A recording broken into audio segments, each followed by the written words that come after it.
Predstavljajte si, kaj vse bi lahko naredili drugače, če bi sami sebi bolj zaupali, če bi verjeli vase.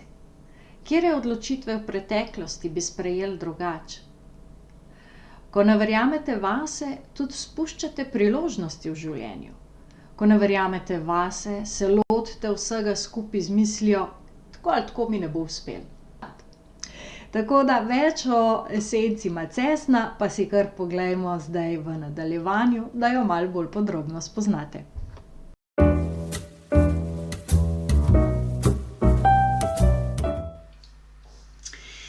Gremo naprej. Esenca macesna oziroma larč v angleščini da samozavest. To je pa esenca za vse tiste, ki nimajo zaupanja vase, ki imajo nizko samozavest, nizko tudi samopodobo in ta podzavestno prepričanje, da vam bo spodletelo česarkoli se boste lotili in pa se rajš ne lotite zato, da se ne bi soočili z neuspehom. In povabim vas, da zdaj usmerite svojo pozornost nase. Tudi če niste še nikoli meditirali ali pa tisti, ki ste že prekaljeni mački na področju meditacije, dovolj je, da se prepustite. Dovolj je, da dovolite, da te besede, te smernice in usmeritve vplivajo na vas. Tako da vas povabim, da zaprete oči in naredite globok vdih in dih. In vso svojo pozornost usmerite na dihanje, na vsak vdih in vsak izdih. In pa seveda, če menite, da bi ta vizualizacija ali pa Bachova esenca macesna še komu koristila, dajte deliti ta video.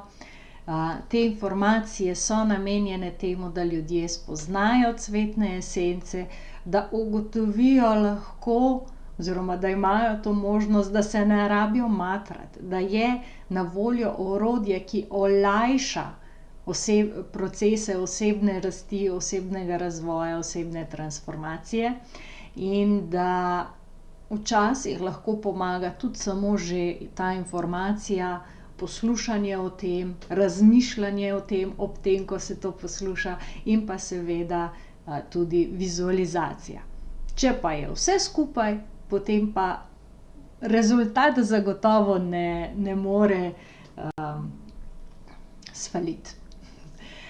Z vami sem Manca Razboršek, Life and Soul Coach in pa avtorica knjige Zdravljenje čustev z močjo cvetnih esenc, kjer so opisi Bachovih cvetnih esenc še bolj podrobni, kjer opisujem tudi, kako lahko pomagate z njimi otrokom, živalim in pa seveda opisana so vsa energijska neravnovesja. V uvodnem tečaju v cvetne esence pa gremo še globje oziroma še širše v spoznavanje nekih mehanizmov, ki stojijo v ozadju in ko te mehanizme razumete, ko razumete, bom rekla, osnovno delovanje cvetnih esenc, potem, bom rekla, ste že mojster skoraj na tem področju, pa je treba samo še vaditi. Želim vam eno čudovito raziskovanje vas sami o podpori cvetnih esenc. Bodite v tem tednu odprti, dajte si dovoliti, da se vsa modrost, vse znanje in vodstvo vašega višjega jaza izrazi, zaupajte tem občutkom in se vidimo jutri ob naslednji esenci. Uživajte. Čau, čau.